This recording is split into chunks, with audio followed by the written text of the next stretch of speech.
বিরোধী দলের তকমা চাইতে পারেন আলাদা পরিষদীয় দল? আমি এরকম জানি না, গল্পের গরু আমি তো গাছে ওঠাতে পারবো না। আমার কাছে এরকম কোনো আইডিয়া নেই যে 53, 55, 58 এসব কোনো আইডিয়া নেই। কিন্তু না, আপনি আসার আগে যেহেতু তাপস রায় তিনি বিজেপির বিধায়ক মন্ত্রী হয়েছেন, তিনি পোস্ট করছেন যে আপনি 50 জনের নামের তালিকা নিয়ে বিধানসভায় ঢুকছেন, তৃণমূল দলটা থাকবে না, এইটার সঙ্গে কি কোনো রকম কোনো সম্পর্ক রয়েছে আপনার আসার? আচ্ছা, আসলে তাপসদা তিনি এই বিধানসভার এর আগে ডেপুটি স্পিকারও ছিলেন, হ্যাঁ ডেপুটি চিফ হুইপ ছিলেন, মন্ত্রী ছিলেন, এখন রাজ্যের গুরুত্বপূর্ণ মন্ত্রী। আমি ঘটনাচক্রে দেখার সুযোগ পাইনি তাপসদা কি পোস্ট করেছেন। তো তাপসদা সম্মানীয় মানুষ, তিনি যেটা পোস্ট করেছেন তিনি বলতে পারবেন। আমার কাছে এই ধরনের কোনো ইনফরমেশন নেই। কিন্তু আপনি এই যে কয়েকদিন ধরে বিভিন্ন জায়গায় মিটিং করছেন বলে দেখা যাচ্ছে, এই যে বলা হচ্ছে, এইটা নিয়ে কি বলবেন?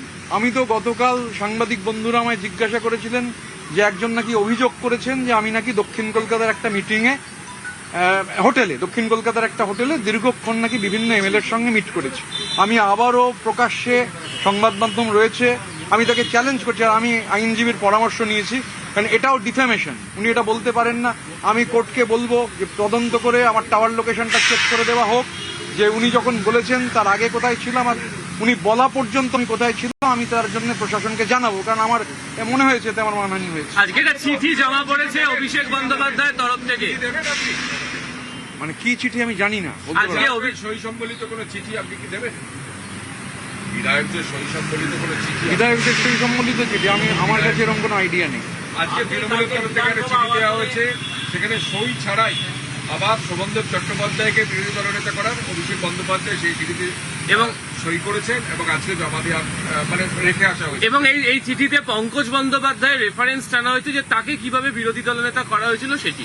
আমি চিঠিটা দেখিনি, না দেখে বলতে পারবো না। এখান থেকে তো পুরোটা পড়তে পারছি না। উনি এসেছিলেন দিতে চিঠিটা? হ্যাঁ, অভিষেক বন্দ্যোপাধ্যায় এসেছিলেন। ঠিক আছে, বাহিনী এসেছিল, অসুবিধা দিয়ে ওনারা দিয়েছেন। আমি জানি না চিঠির কন্টেন্ট কি আছে, দেখবো, পড়ে নেবো। টুইটে নিশ্চয়ই পাওয়া যাবে, কারণ উনি বলেন কিছু বললে টুইট দেখে নিতে, তো এটাও ডেফিনেটলি টুইটে আছে। আমি ডেফিনেটলি সেটা দেখে নেবো যে কি লিখেছেন। কিন্তু আমি যা বুঝি আর কি, আসলে এই যে আমাদের বিধানসভা, পশ্চিমবঙ্গ বিধানসভাটা তো শুধু পশ্চিমবঙ্গের বিধানসভা ছিল না। 1931 সালের 9ই ফেব্রুয়ারি বাংলার গভর্নর স্ট্যানলি জ্যাকসন এই বাড়িটার পত্তন করেছে। ভিত্তিপ্রস্তর 2 বছর আগেই হয়েছিল। এটা 9 ফেব্রুয়ারি 1931 এই বাড়িটা যাত্রা শুরু করে। বেঙ্গল লেজিসলেটিভ কাউন্সিল, গোটা বাংলার প্রধানমন্ত্রী এখানে বসতেন। তো এই বাড়িটার একটা অন্যরকম গুরুত্ব রয়েছে। আর ওই স্পিকারের চেয়ার, স্বাধীনতা পরবর্তী সময়ে স্পিকারের চেয়ারের একটা গরিমা রয়েছে। সে বিজয় কুমার বন্দ্যোপাধ্যায় থেকে শুরু করে হাসিম আব্দুল হালিম পর্যন্ত। স্বাভাবিকভাবে গত 15 বছরের যে অভ্যেস, প্র্যাকটিক্যালি যিনি চালিয়েছেন, আমি উইথ অল ডিউ রেসপেক্ট, স্পিকারের চেয়ারের ব্যাপারটা এই যে ধরুন কমনওয়েলথে স্পিকার আর যান না, কেন যান না? কমনওয়েলথে স্পিকারের যাওয়া বন্ধ হয়ে গেল পশ্চিমবঙ্গের বিধানসভা। এটা আমার ধারণা একটা অভ্যেস পরিণত হয়েছিল। এই যে বসিং অ্যাটিটিউড, আমরা যা বলে দেবো তুড়ি মেরে, এই বসিং অ্যাটিটিউডটা কোথাও কাটছে না। রাজনীতির সঙ্গে যোগাযোগবিহীন মানুষজন, গ্রাউন্ডের সঙ্গে, গ্রাসরুটের সঙ্গে কোনোই যোগাযোগ নেই। আমি দুটো নাম তো শুনলাম, গ্রাসরুটের সঙ্গে কোনো যোগাযোগ নেই। তো স্বাভাবিকভাবে এটা আমায় তো অ্যাড্রেস করেননি, যাকে অ্যাড্রেস করেছেন অনারেবল চেয়ার বলতে পারেন। আপনি দুবার রাজ্যসভার সাংসদ ছিলেন। এই যে বিরোধী দলনেতা নির্বাচিত বা মনোনীত করার প্রসিডিওরটা ঠিক কি? দেখুন, নর্মালি যেটা হয়, এটা এমএলএ এমপিদের, যখন আমি এমএলএ বলতে পারবো না, এমপিদের ক্ষেত্রে এটা হচ্ছে বসে আলোচনা হয়, সবাই স্বাক্ষর অ্যাটেন্ডেন্স হয়। এবারে যেটা হয়েছিল আমি বলেছি, যে কারণে আমি আর সন্দীপন চিঠি দিয়েছিলাম, যে প্রথম যখন আমরা দেখি যে সই যে জাল হচ্ছে, জাল প্র্যাকটিক্যাল, কারণ যে বিধায়ক নেই, আমি আরো অনেক পরে সই করেছিলাম, আমরা দেখছি যে অনেকগুলো ব্লক লেটারে হচ্ছে নাম লেখা রয়েছে। এখন ব্লক লেটারে কেউ নাম লেখেন না। ব্লক লেটারে যেহেতু নাম লেখা রয়েছে, আমরা তখন খুঁজে দেখলাম, আরে আমি বিধায়কদের নাম বলবো না, অনেকেই পুলিশের কাছে বলেছেন। একজন বিধায়ক তো আমার বাড়ি থেকে বেরোননি সেদিন, যার ফলে তার টাওয়ার লোকেশনটা গোটাটাই একই জায়গায়, কোনো মুভমেন্ট নেই। বাকি যারা এরকম এমএলএ আছেন তাদের মুভমেন্ট ছিল, কিন্তু তারা ছিলেন না মিটিংয়ে। স্বাভাবিকভাবে ধরুন এই ব্যাক ডেটে আমরাই তো সই করেছি, আমরা তো 19 তারিখে করেছি। আপনি যদি বলেন কেন করেছেন, ওখানে পরিবেশ পরিস্থিতি ছিল, করেছি, আমরা করতে হয়েছে। কিন্তু সেখানে করতে গিয়ে দেখি যে সই একরকম, সই এক জিনিস, যে এমএলএ নেই সেই এমএলএদের নাম ব্লক লেটারে লেখা হয়ে যাচ্ছে। এবং আমার যে চিঠিটা, সেটা তো পাবলিক ডোমেনে এসেছে, আমাদের যে চিঠিটা, আমার আর সন্দীপনের পাবলিক ডোমেনে সেটা আছে। তো স্বাভাবিকভাবে আমরা কি লিখেছি সেখানে আপনারা জানেন। মানে আর স্পিকারের তো কোনো পলিটিক্যাল পার্টি হয় না, speaker custodian of the house. তো এবং তার অনেক উদাহরণ রয়েছে আমাদের দেশে, স্পিকার পদ, স্পিকার, তো স্বাভাবিকভাবে মানে স্পিকারকে অ্যাড্রেস করা হয়েছে। আমি যেটা দেখলাম, এখনো দেখিনি আর কি। স্বাভাবিকভাবে আমরা যখন যেটা করেছিলাম তাতে কিন্তু ওটা অ্যাটেন্ডেন্স ছিল, দেয়ার ওয়াজ নো রেজলিউশন। আমরা কোনো রেজলিউশনে সই করিনি, এটা বলতে পারি। বলছি তৃণমূল জালটা করলো কি? দেখুন, আমি তো প্রশাসন নই বা আমি এজেন্সি নই যে আমি ঠিক করে দেবো যে কে জাল করেছে। ওখানে অনেকে ছিলেন, এখন তাদের মধ্যে সবার আবার চাকরি আছে কিনা তাও আমি জানি না। তার কারণ হচ্ছে ক্যামাক স্ট্রিটের ক্রাউন প্রিন্সের অফিসের অনেক ছেলে মেয়ের তাদের চাকরি চলে গেছে এবং তাদেরও আবার ব্যাকডেটে রেজিগনেশন দিতে হয়েছে। তাহলে বোঝা যাচ্ছে যে এই ব্যাকডেটে সই করাটা এই নতুন কর্পোরেট স্টাইলের যে তৃণমূল, কর্পোরেট স্টাইলের এই তৃণমূলের কোথাও ডিএনএর মধ্যে এটা ঢুকে গেছে। গতকাল শুনছিলাম আপনার চ্যানেলে, আজকে সকালে শুনেছি গতকালের অনুষ্ঠান, সেখানে আরেকজন বলেছেন, তিনি বলেছেন যে ইভেন আমলাদের সইয়েও প্রচুর হচ্ছে জাল রয়েছে।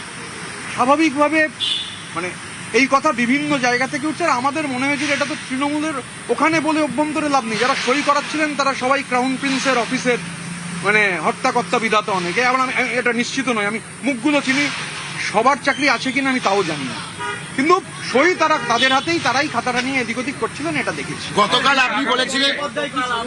আপনি বলেছিলেন যে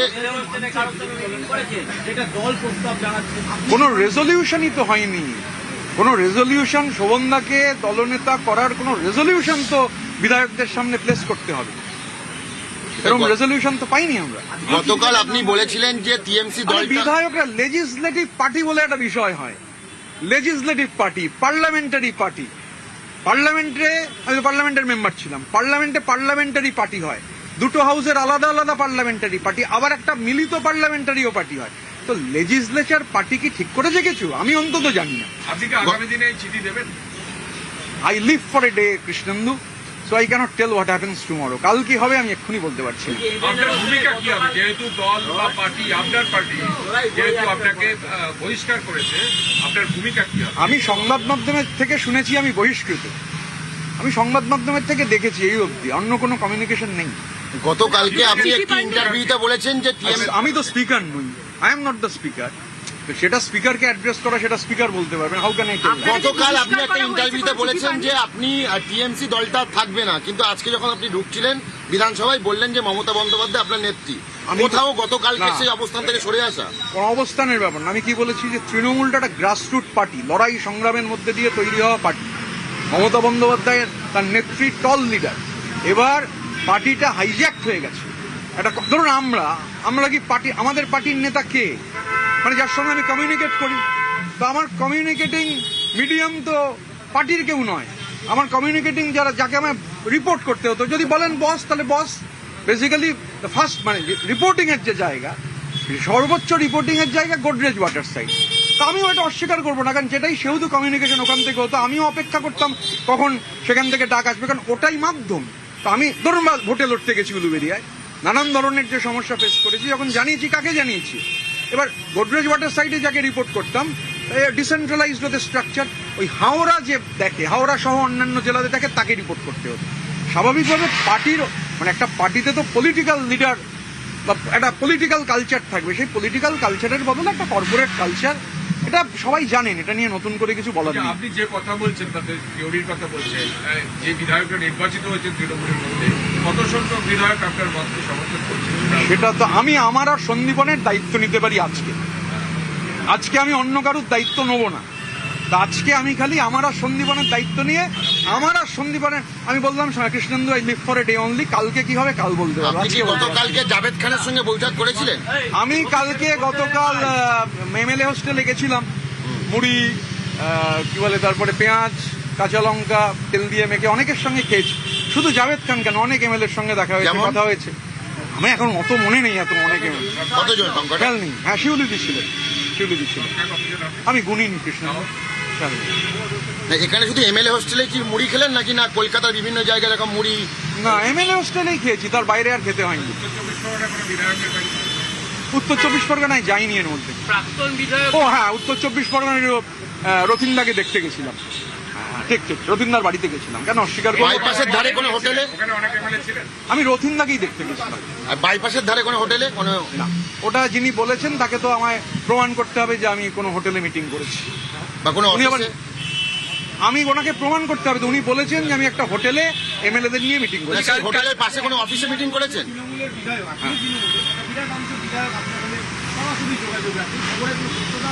দেখুন, আমি খুব অ্যাক্সেসেবল, আমার দুটো ফোনে 24,000 নাম্বার আছে, আমি এক্ষুনি দেখিয়ে দিতে পারি।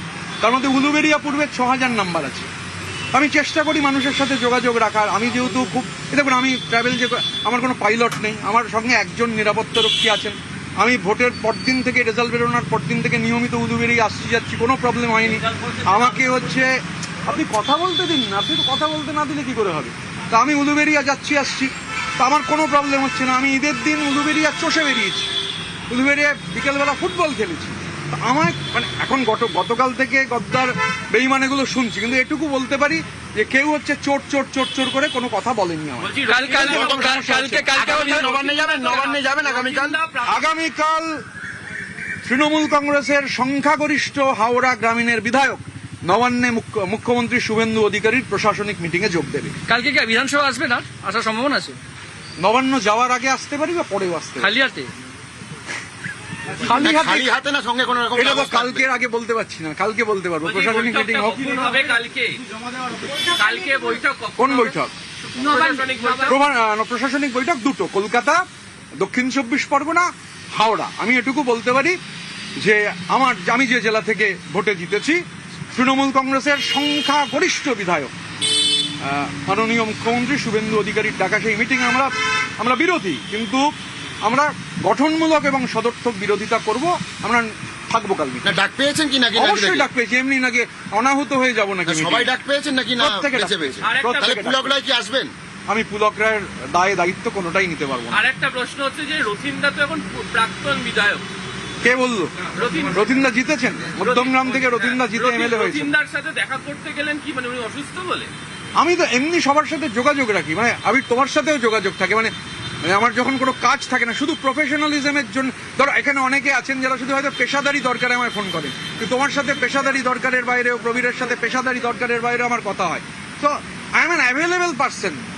আমার 22টা গাড়ির কনভয় নেই, আমায় চোরপিটুনি গণপিটুনিও খেতে হয়নি, আমাকে সেন্ট্রাল ফোর্সের জন্য লিখতে হয়নি। জনগণ আমার নিরাপত্তা দেবে এই বলে গলাবাজি করে তারপর সেন্ট্রাল ফোর্সের জন্য চিঠি লিখতে হয়নি। রথীন্দার কাছে যখন গেলেন তখন অন্য বিধায়করা ছিল? দু একজন ছিলেন। কেন মিথ্যে কথা বলবো? বলছি, গতকাল থেকে বলছেন যে তৃণমূল দলটা থাকবে না, আপনার এই বলার ভিত্তিটা কি? তৃণমূল দলটা থাকবে মানে এই যে কালচার, কর্পোরেট কালচার, এই যে একটা ডাইনাস্টিক ব্যাপার, এবং মানে যিনি এই গোটাটা নেতৃত্ব দিয়ে একটা গ্রাসরুট পার্টির একেবারে মানে, এবং সব থেকে বেশি তো আক্রান্ত নিচের তলার কর্মীরা, তো তাদের পাশে তো যেতে হবে। আপনার কনভয় কমে গেছে, কনভয় আবার বাড়বে কবে সেসব না ভেবে 26 দিন ওয়েট করার তো দরকার ছিল না। আমি তো বলছি যে আমি উলুবেড়িয়া পূর্বে উলুবেড়িয়ার সরকারের চোখ রাঙানি আছে, আমার ধারণা কমে যাবে, এরপর আর মানে বেরোতেই পারবেন না।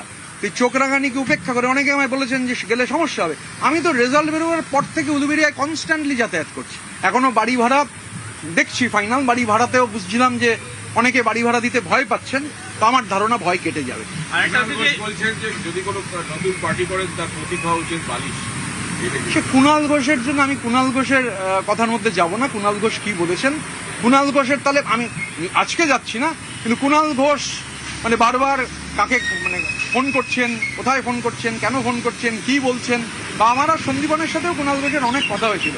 লেটস ওয়েট, আজকে সব নয় না ওপেন করলাম, করবো। কার সঙ্গে কথা বলছেন? কার সঙ্গে কথা কার সঙ্গে? হ্যাঁ, আরে কার সঙ্গে কথা বলেছে? আমি বাংলায় বলেছি যে আমি তৃণমূল কংগ্রেস আমায় পরিষ্কার আপনার করেছেন। আমি রাজনীতির অভিষেক বন্দ্যোপাধ্যায়ের বিরুদ্ধে, মমতা আমি তো বন্দ্যোপাধ্যায়ের উপরে বাংলায় রাগ নেই? কথা বলছি রফিকুল, পরিষ্কার বাংলায় বলছি, অন্য কোনো ভাষায় বলছি না। কুণাল ঘোষ কার সঙ্গে কথা বলছেন? কুণাল ঘোষ আমাদের সঙ্গে তো ক্রমাগত যোগাযোগে ছিলেন, এখন কুণাল ঘোষের জানি না, হয়তো রাগটাগ হয়েছে, ঠিক আছে, কি করা যাবে, সবসময় সবাইকে খুশি করে চলা যায় না। তা আবার বললাম, আমি গদ্দার বেঈমান যাই হতে পারি, চোর চোর চোর চোর শুনতে হচ্ছে না, প্রিজন ম্যানও বাজাবে, মানে প্রিজন ম্যানের ভেতর থেকে চোর চোর চোর চোর শুনতে হচ্ছে না, মানে